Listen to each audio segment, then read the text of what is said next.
You're listening to the Broken Havoc podcast on YouTube, where we discuss everything in and outside of the squared circle. Make sure to like and subscribe for more content, and as the frickin' referee would say, ring that damn bell for more notifications.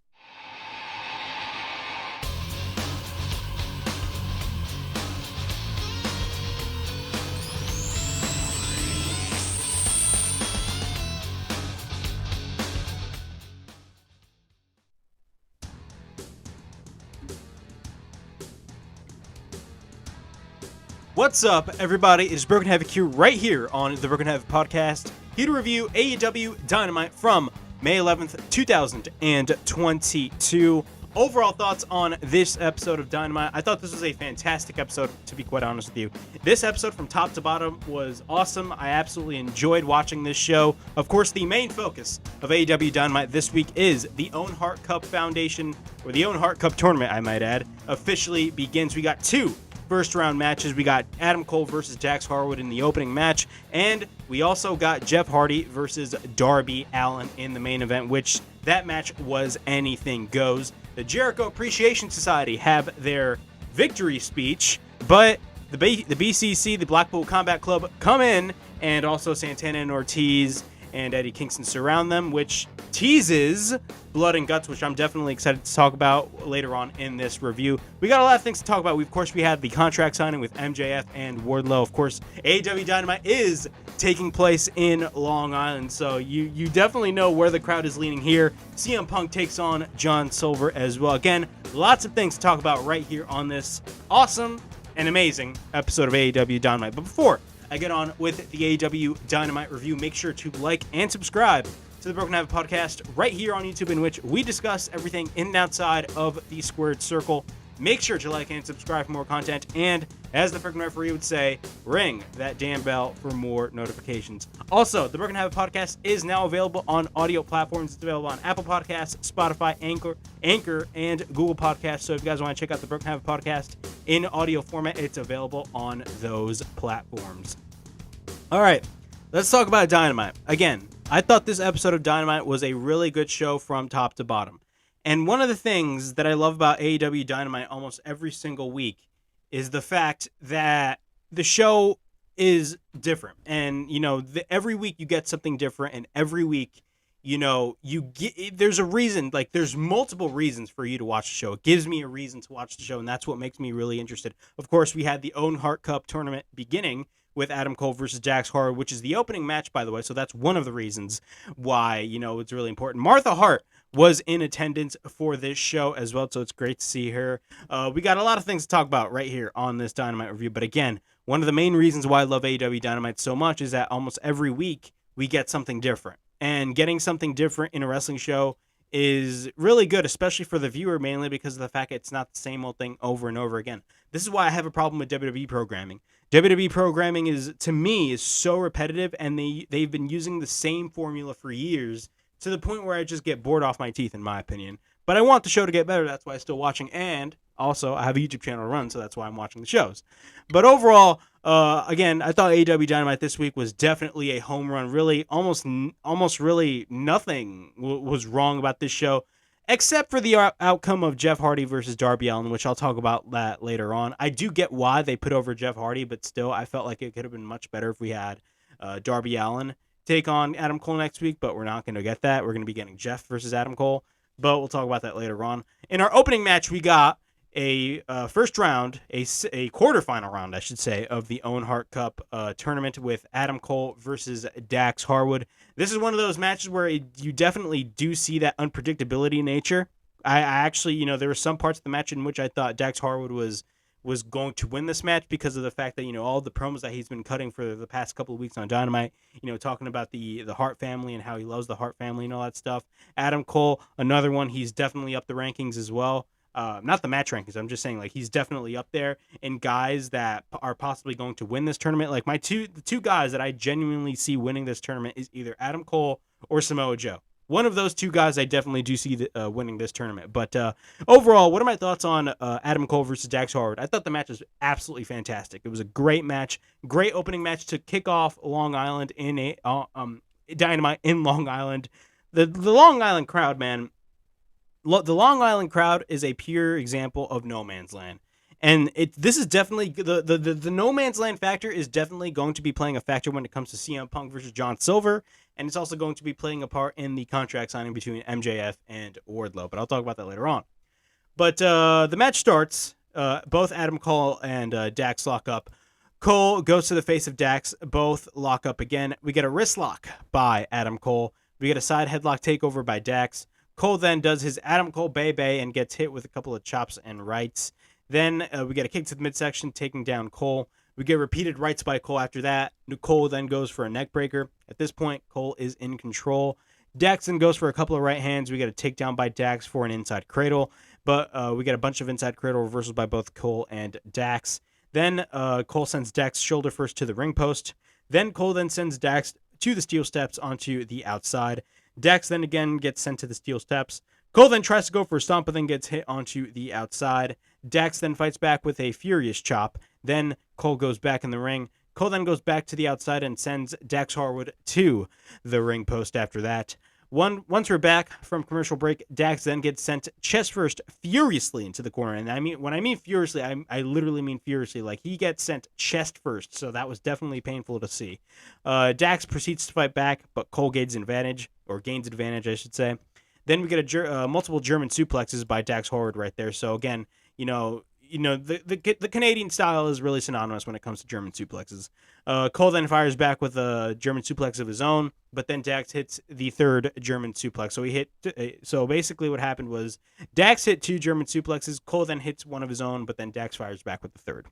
Then after that, Dax goes to the top. Cole then gets hit, or he doesn't get hit, but he hits a right on Dax and goes to the top. We get a headbutt by Dax, taking Cole down. Dax then tries to go for the splash, but then gets hit into but then instead of the splash, which he missed, he eventually hit the slingshot powerbomb on Adam Cole. We get a cover and a near fall. Cole then hits the Ushigoroshi after that. We get a cover and a near fall. Cole then misses a super kick. We get a roll up by Dax and a near fall. At this point, Dax hits a crossbody, and we get a near fall as well. Dax then falls into a super kick. We get a cover and a near fall. Dax then goes for a roll up. We get a kick by Cole. Cole then goes for the Panama Sunrise, but then Dax eventually catches Adam Cole. He takes Cole down for the sharpshooter, but then Cole proceeds to kick Dax. Cole then tries to go for the Panama Sunrise once again, but instead rolls him up.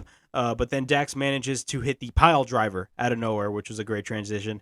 We get a cover and a near fall, and then Dax finally applies the sharpshooter. Then he, at this point, Dax unfortunately had to let go because he's selling his ribs.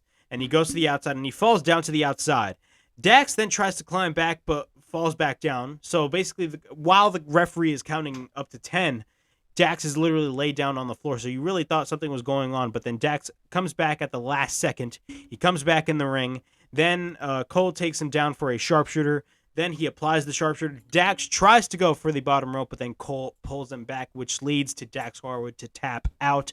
Adam Cole wins the quarterfinals of the Owen Hart Foundation Cup tournament. Overall, this was a great opening match and a great way to kick off the tournament, in my opinion. Some people really questioned Dax Harwood tapping out, but if you really look at it in perspective, Dax Harwood looked strong in this match. There's no doubt about it. He looked absolutely strong in this match, and I actually have no problem with it. I mean, I kind of saw Adam Cole winning this match because, again, 2 of the guys that I definitely do see winning this tournament is going to be Adam Cole or Samoa Joe. I digress. That's just me. But overall, great opening. We get a video package versus Darby Allin versus Jeff Hardy. It's basically a shortened version of the video package that you saw with the AEW Control Center, if you guys watched it on YouTube. I always watch the AEW Control Center like every Wednesday morning just to get me pumped for Dynamite. I don't know why. It's just like, it's just there. In our next match of the evening, we got CM Punk versus John Silver. Yes, we got CM Punk versus John Silver. Overall, man, again, if you guys want an example of Long Island being no man's land, this match is definitely it. The crowd in Long Island absolutely booed the living hell out of CM Punk. Now, Hangman Page is on commentary as well. So he's on commentary.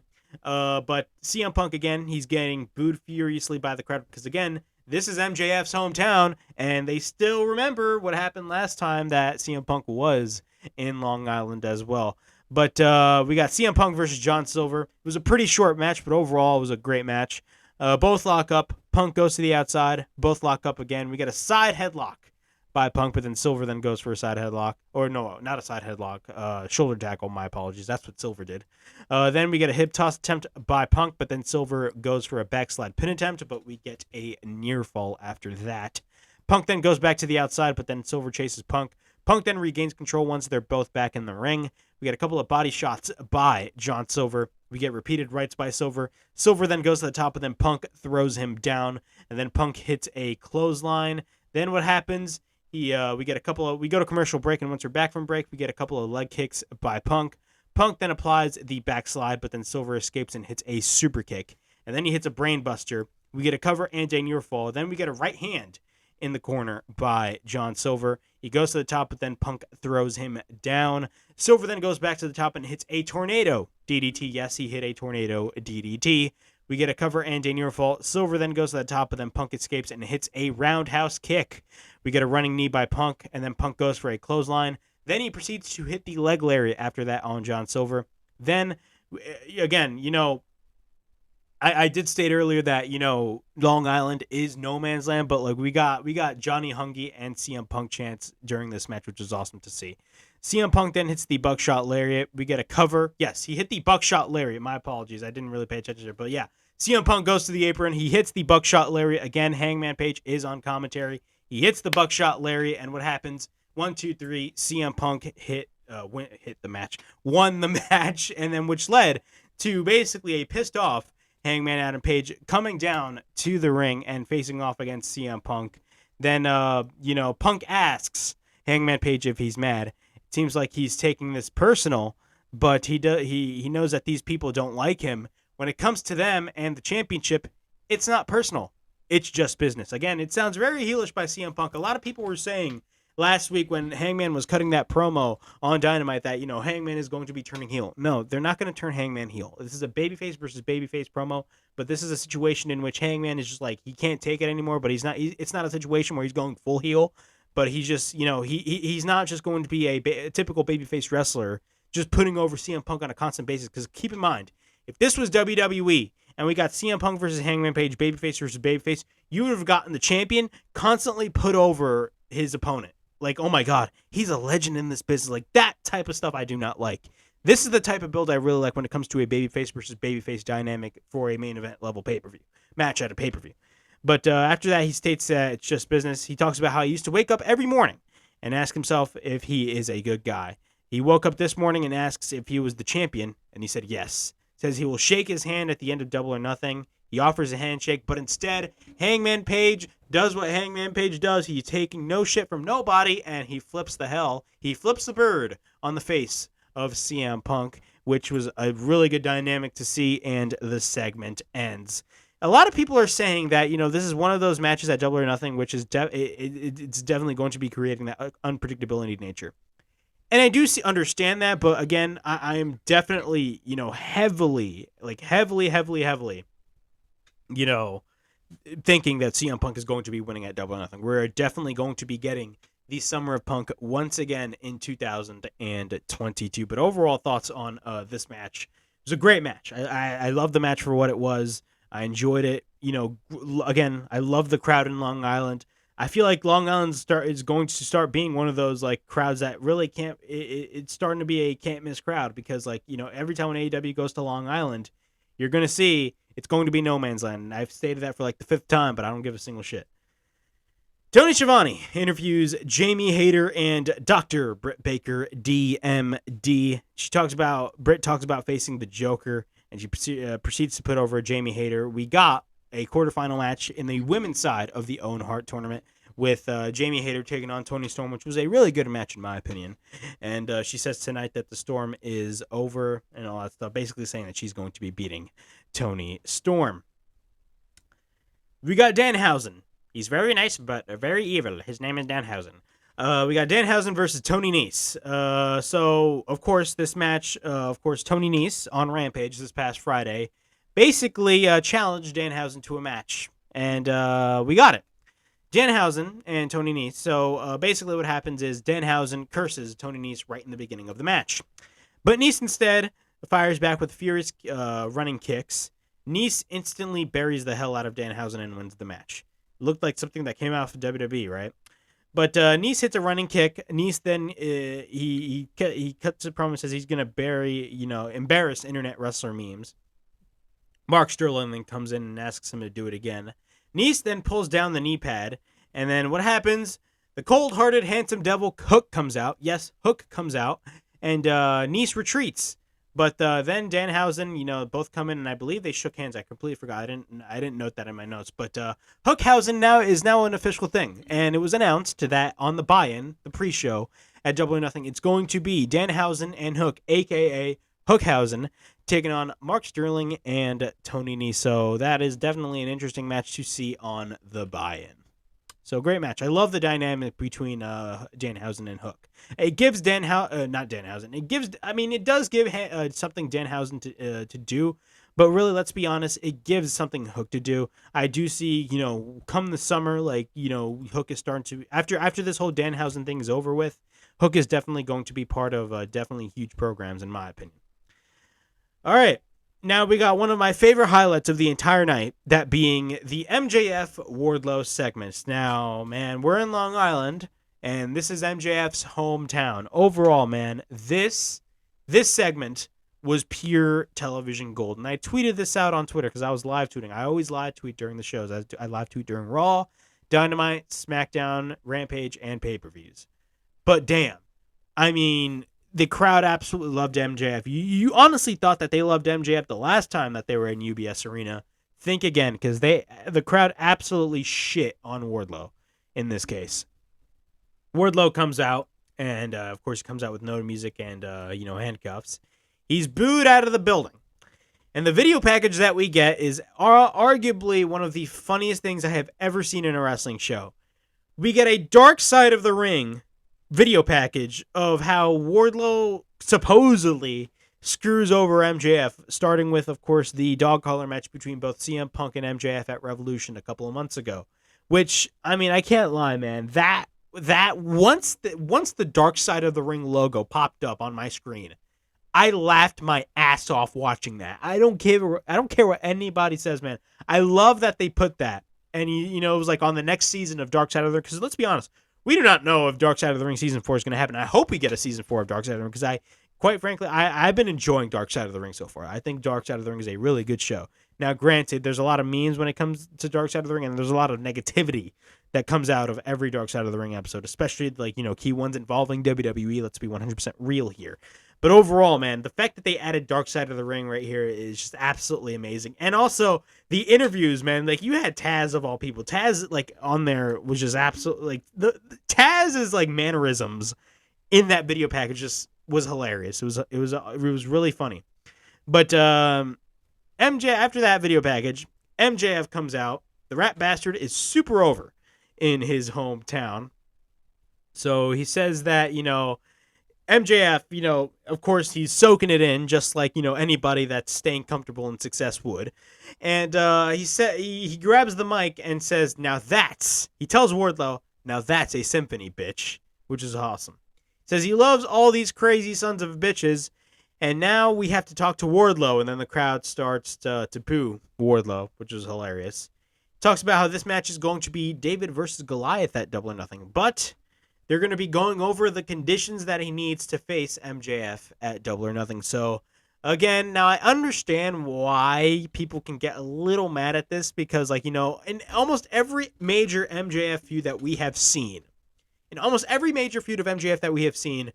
the wrestler, or I should say the babyface, always has to go through obstacles. And the obstacles that Wardlow is going through in this case is very similar to the obstacles that Cody Rhodes went through in their feud back in 2020. But the thing about it is, look, so we're going to be talking about the obstacles right here. And he mentions Cody Rhodes, talks about how Wardlow couldn't even beat Cody Rhodes. So he actually name-dropped Cody Rhodes on here, which is not the first time after, Cody Rhodes appeared on WWE TV that, AEW mentions Cody Rhodes, because, Excalibur on commentary even mentioned that Sammy Guevara, defeated Cody Rhodes in a ladder match for the TNT Championship, but whatever. He says that if Wardlow wins, he lets him out of his contract, and he will give Wardlow a chance to speak to the people. MJF wants to show Wardlow that you know what going Long Islanders are about. He wants to create the loudest boo in the history of professional wrestling. MJF asks the crowd if they should allow him to speak, and then the crowd says no. MJF says that's okay, and he tells Wardlow that he is the worst, and says that karma is coming back to what he did to Cody Rhodes, which again, he mentions Cody Rhodes.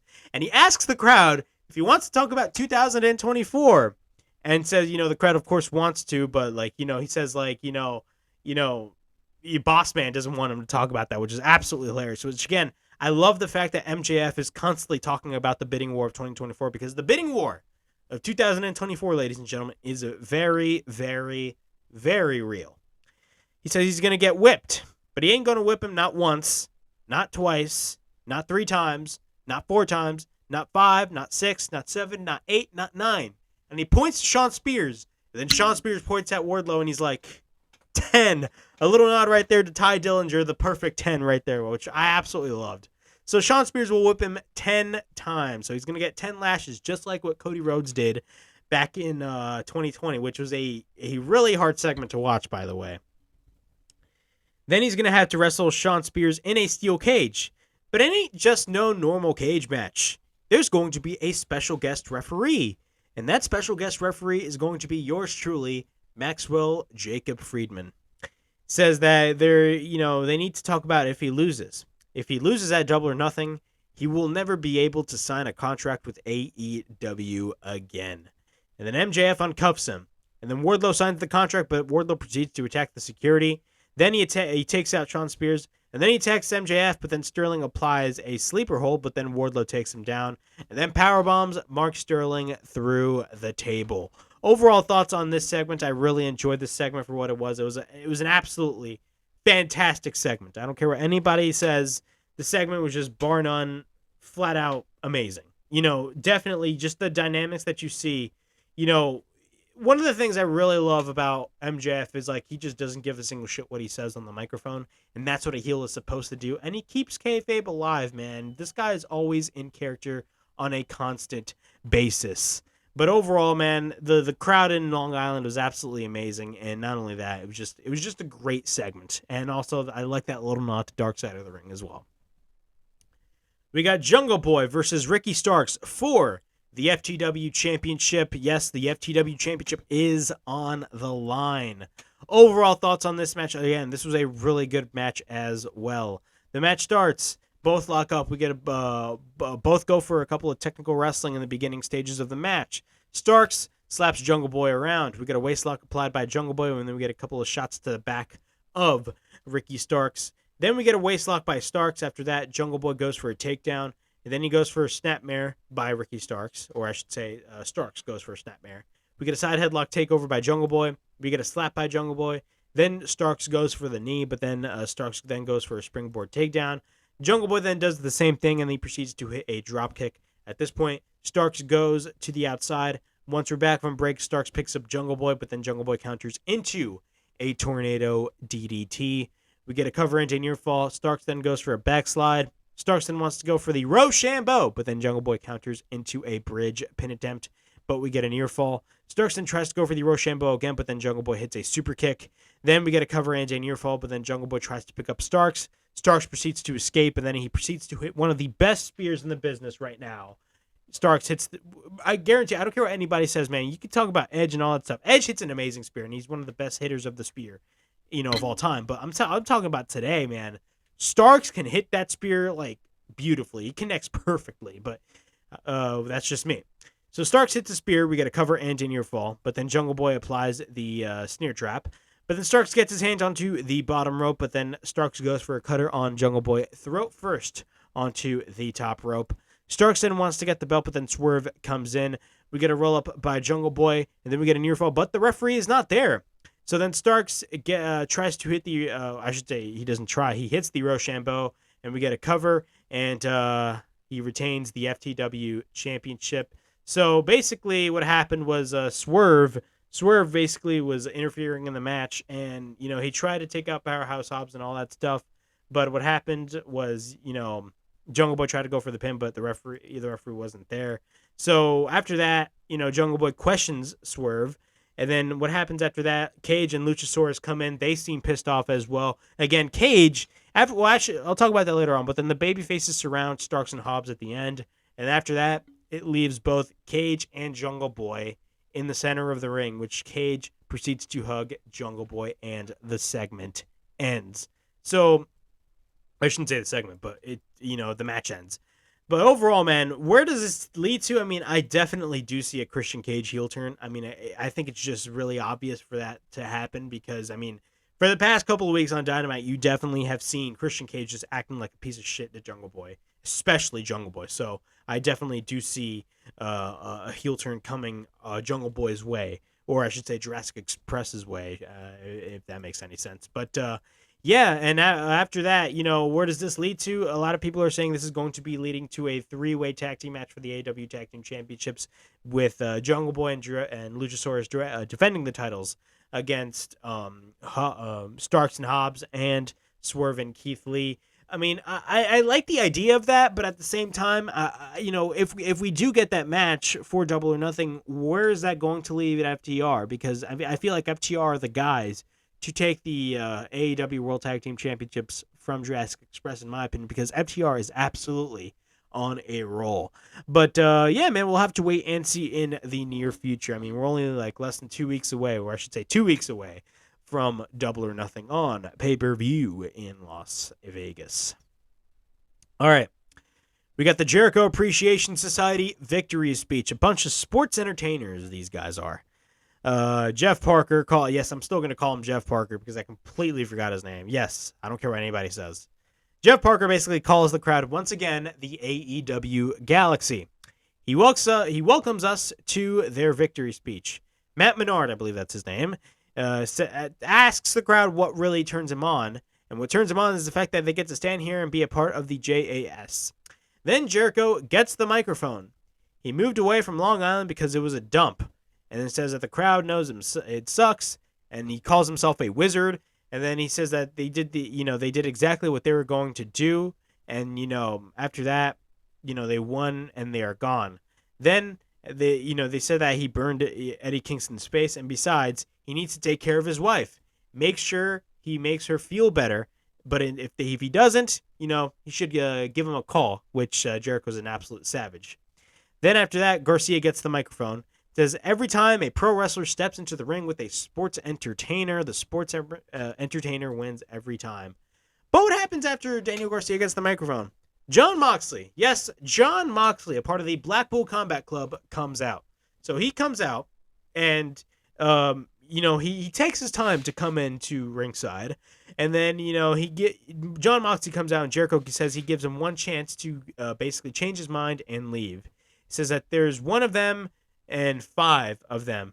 And then what happens? Wheeler Yuta, Bryan Danielson, and William Regal come in. And this is definitely getting interesting at this point. Jericho then says it's 4 against 5. But what happens after that is that Eddie Kingston, Santana, and Ortiz are right behind the JAS. And basically the babyfaces surround the JAS. Both teams brawl.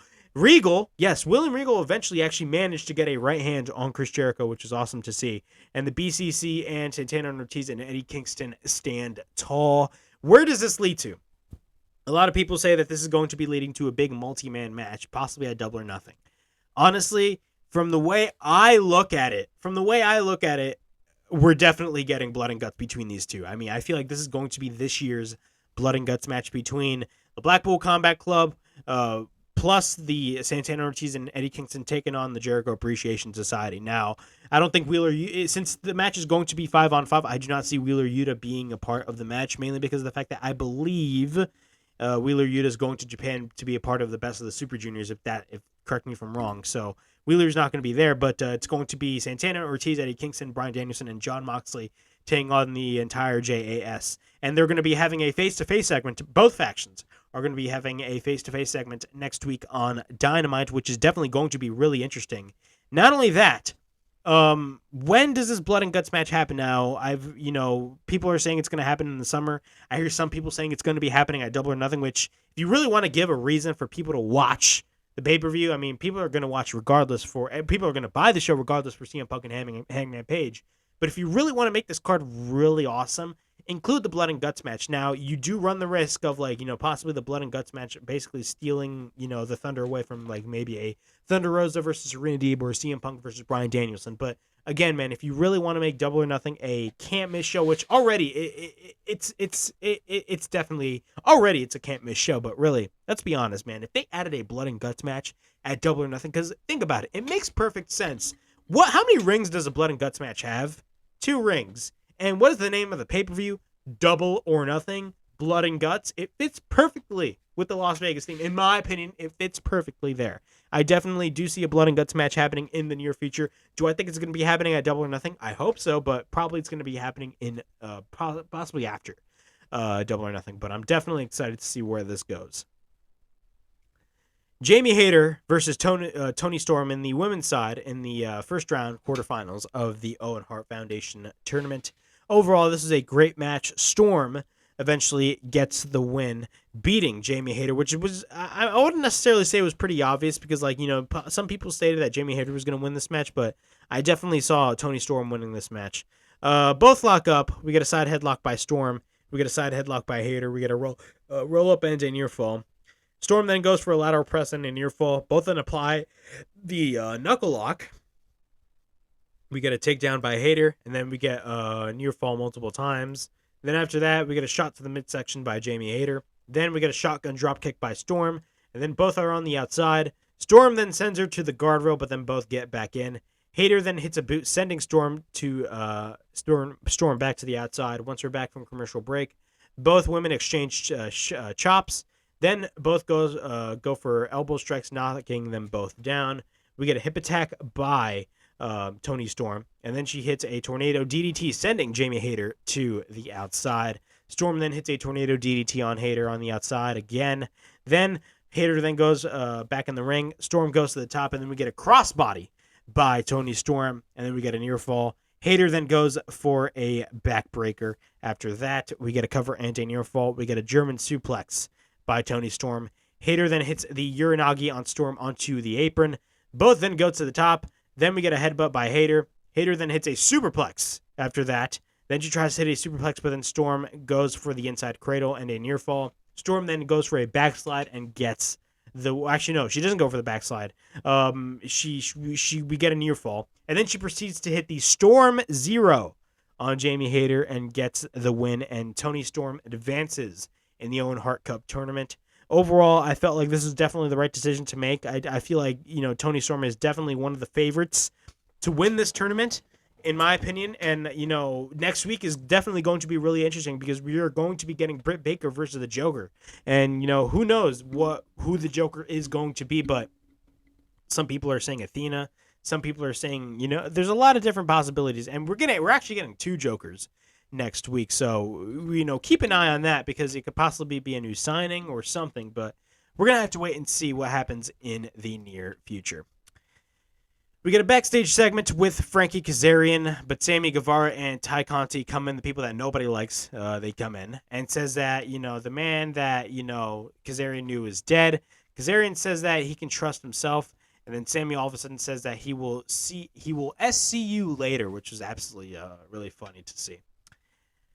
All right, we got Jeff Hardy versus Darby Allin in the main event. Yes, Jeff Hardy versus Darby Allin in the Owen Hart Cup Foundation qualifier. Well, not qualifier, Foundation quarterfinals. Overall thoughts on this match. This was definitely a match to definitely give a watch again. I will watch this match again. This match was absolutely intense. Now, I will say this. Having Jeff Hardy win this match is definitely questionable to me because you can make the argument that, well, Darby Allin does not really need this tournament. I disagree. I think Darby Allin does need this tournament, but out of the outcome of this match, I definitely expected Darby to win because I felt like it was definitely the more logical decision to make. Let's be 100% real here. I thought Jeff Hardy winning this match was not the right decision to make, mainly because of the fact of next week, because the winner of this match faces Adam Cole next week in the semifinals. Now, in the semifinals, or not in the semifinals, I believe it's still in the quarterfinals. Correct me if I'm wrong. My apologies. No, yeah, it's in the semifinals. Yeah, it's in the semifinals. But thing about this is, look, out of both matches, which one do you think is better? Adam Cole versus Darby Allin or Adam Cole versus Jeff Hardy? I don't know about you, but I'm going to be choosing Adam Cole versus Darby Allin. I feel like that match would have been so much better in my eyes, but, they're going for Jeff Hardy versus, Adam Cole next week. Not only that, I feel like what makes Adam Cole versus Darby Allin next week, even though we're not getting, I feel like what makes that particular match much more interesting is because, again, it's the unpredictability nature because, those guys could easily win this tournament. But, with Jeff Hardy versus Adam Cole next week, you already know who's going to be winning, and that is Adam Cole. The predictability can be good and predictability can be bad. I don't want to necessarily say this is the bad type of unpredictability or predictability, but again, I would have definitely much rather preferred Darby Allin versus Adam Cole. That is just me.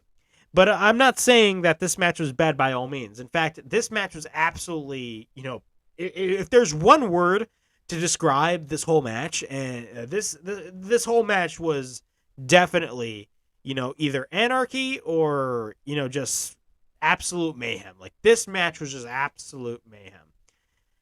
All right, the match starts. Darby Allin goes instantly straight for the attack. We get a shotgun dropkick sending Jeff to the outside. And then all of a sudden he hits a freaking suicide dive out of nowhere. Darby Allin then takes out the chairs. He sets up multiple chairs onto the outside.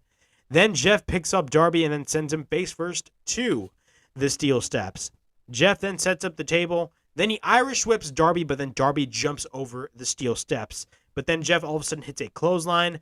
Jeff then wants to go for the twist of fate, but then Darby pushes him to the ring post, landing on Matt Hardy, who was on the outside supporting his brother Jeff.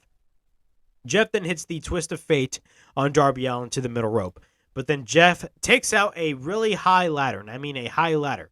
We go to commercial break, and usually, again, I don't really pay attention to a lot to picture-in-picture, but I felt like in this case, I paid attention to a portion of picture-in-picture, and what I saw during picture-in-picture, man, like, bro, Darby Allin hit a freaking code red during the commercial break. Yes, he hit a freaking code red on Jeff Hardy.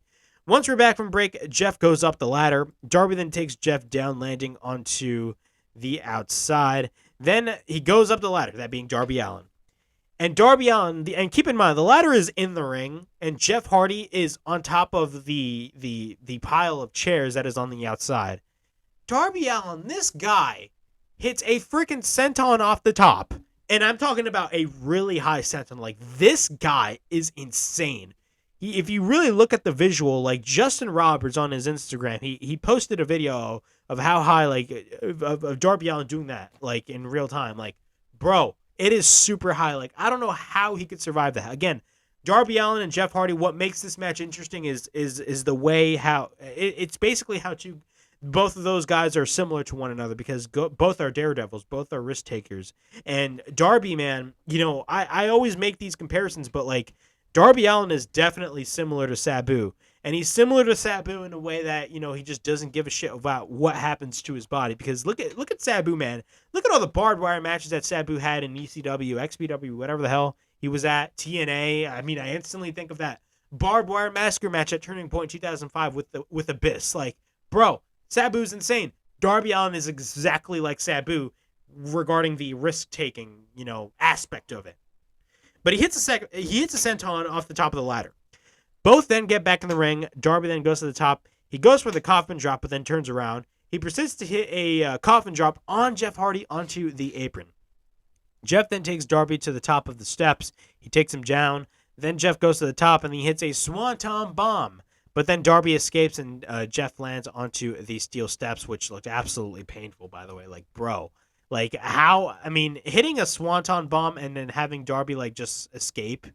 And then, like, just you landing bare bones onto the steel steps. I mean, bro, I cannot believe the pain that Jeff Hardy is in. But then after that, Darby then takes Jeff back in the ring.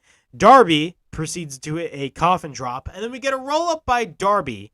So we get a roll-up by Darby, but then we get a near fall. And then Jeff then instantly rolls up Darby and gets the 1, 2, 3. And you get, bro, by the look of my face, man, like, when I was watching this, I got that shock value, but at the same time, I was kind of pissed off. I was like, really? Like, they got Jeff Hardy over. Like, no, look, nothing against Jeff Hardy. I'm a big fan of Jeff Hardy, and I'll be the first one to tell you that. But again, I mean, like, I would have had Darby win this match. I felt like it made more sense. Now, I do understand why they did put over Jeff Hardy.